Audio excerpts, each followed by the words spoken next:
Hello again, everyone, and welcome back to Reddit Aliens. I am John, and as always, thank you so much for being here. Good topic for you today, always a classic. Let's do it. What's the scariest theory that you know of? Please remember to like, share, and subscribe. It's theorized that some neutron stars made of pure and extremely densely packed neutrons can break down into even smaller elementary particles, quarks, and become strange stars made of strange matter. If a strange star were to collide with another strange star, it could potentially eject bits of itself, stranglets, into space. If one of these stranglets were to hit Earth, it could theoretically infect regular matter and convert the entire planet into strange matter almost instantly, killing everything in the process. It's not confirmed that strange matter would behave this way, but it certainly is a possibility within known physics. The dark forest theory. The reason why we don't see any evidence of alien life out there is that no one is keen to broadcast themselves with the risk of being detected by more hostile civilizations. This is particularly scary for me because we've been beaming out radio signals into space. Plus, we have a probe out there with a golden disc detailing what we look like and where we are. The idea of solipsism, although that is more of a philosophical idea than a theory. Solipsism holds that knowledge of anything outside one's own mind is unsure. The external world and other minds cannot be known and might not exist outside the mind. It's definitely scary to think that you could be the only self-aware thing in the universe. Everybody else you interact with might seem like they are, but you can't prove it. If that were true, you're all alone in this bizarre universe, and everything that you thought was real isn't. The Fermi paradox. The idea that we haven't seen any evidence of extraterrestrial life, yet we know it is almost impossible for there not to be life out there is very subtly scary to me. What if they just don't want to be found and are perfectly capable of avoiding detection and have been just observing us for a while? Not so much a theory, but the idea that a large solar storm, if timed correctly, could knock out electrical systems across the planet. There have been some near misses, and the last time it happened was in the pre-electrical age, when it nonetheless fried telegraph lines. But it is almost certainly just a matter of time before it happens again. A solar game of Russian roulette. A rogue planet entering our solar system. The planet could go into an orbit inside the orbits of the first three planets. This would throw off the orbits of all three planets.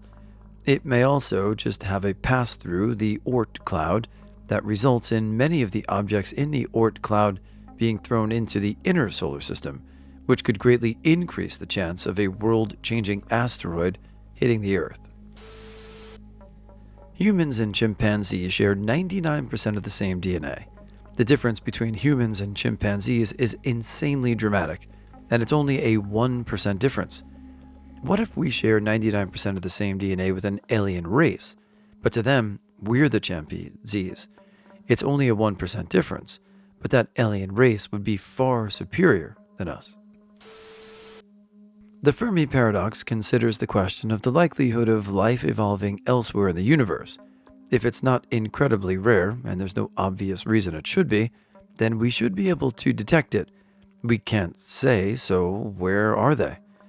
One proposed answer is the Great Filter, which is a technology or an event that will be encountered by any intelligent civilization that becomes sufficiently advanced, and will have the unintended consequence of destroying that civilization.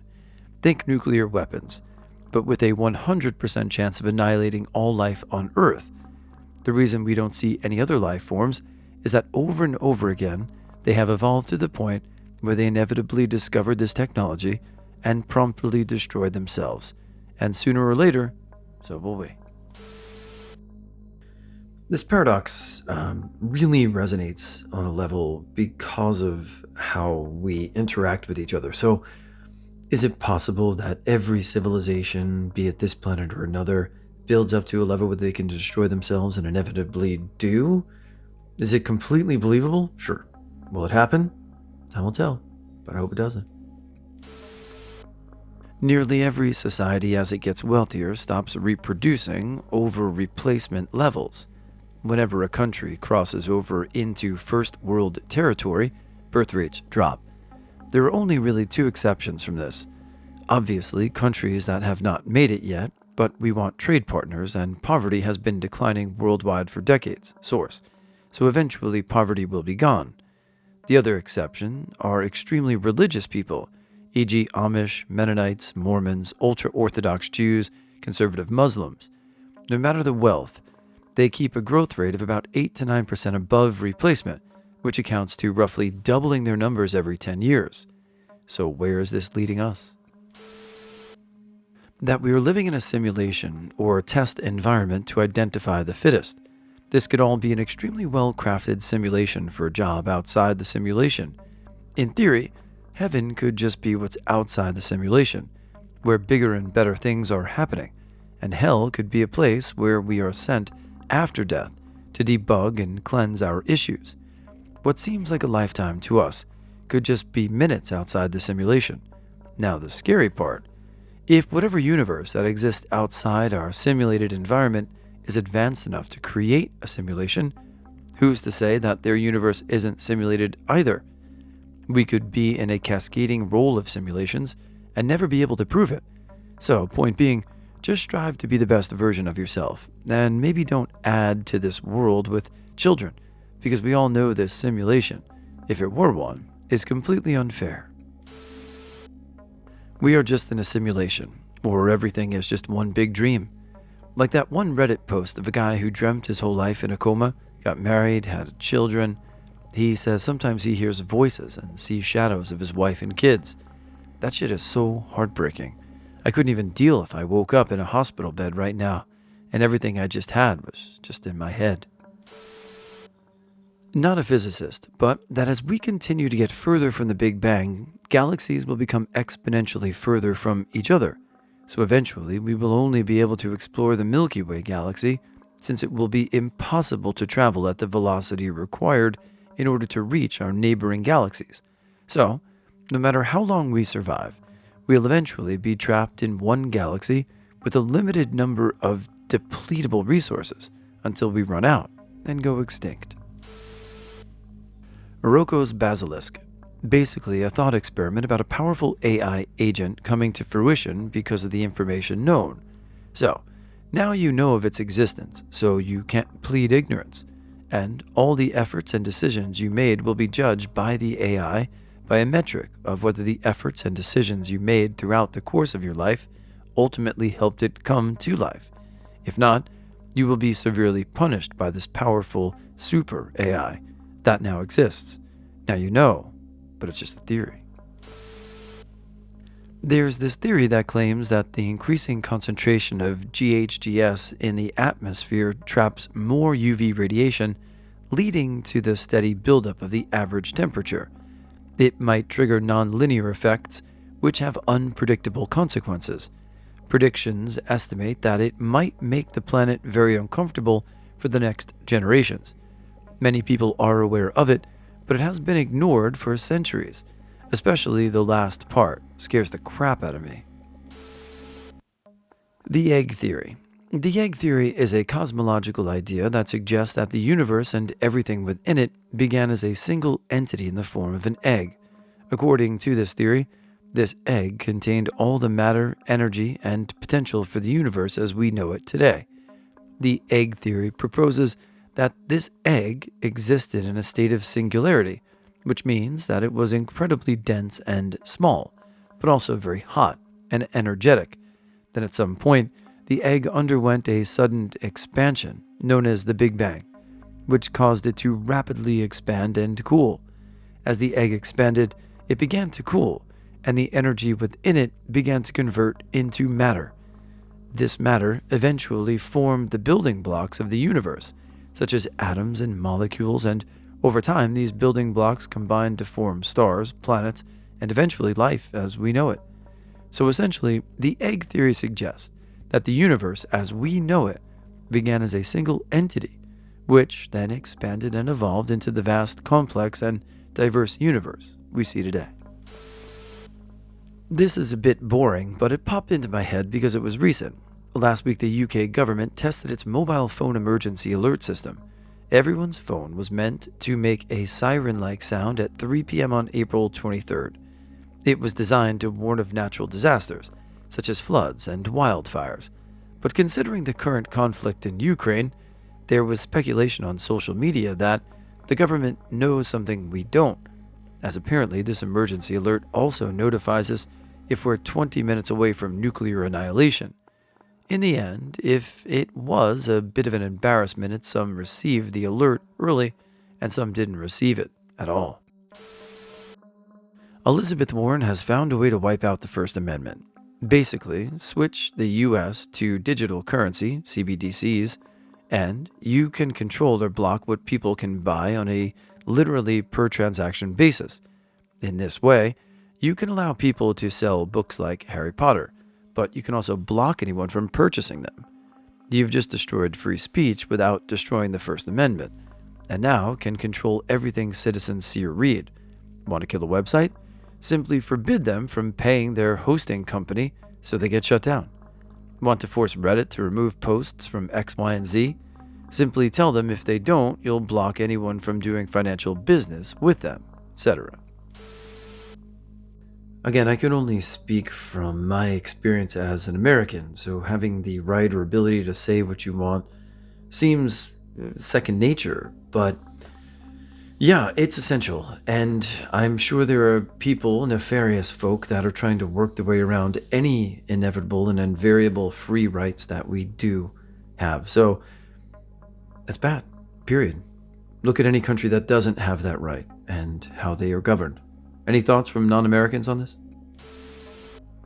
Rocco's basilisk, again, is a thought experiment which states that an otherwise benevolent artificial superintelligence in the future would be incentivized to create a virtual reality simulation to torture anyone who knew of its potential existence but did not directly contribute to its advancement or development. In other words, help AI take over the world, or else they'll punish you when their time comes. Simulation theory. That's the idea that our entire reality is just a computer simulation created by some advanced civilization. Like we're all just ones and zeros, man. That means everything you've ever known, everyone you've ever loved, all of it could just be an effing illusion. And what's even scarier is that we might never know for sure.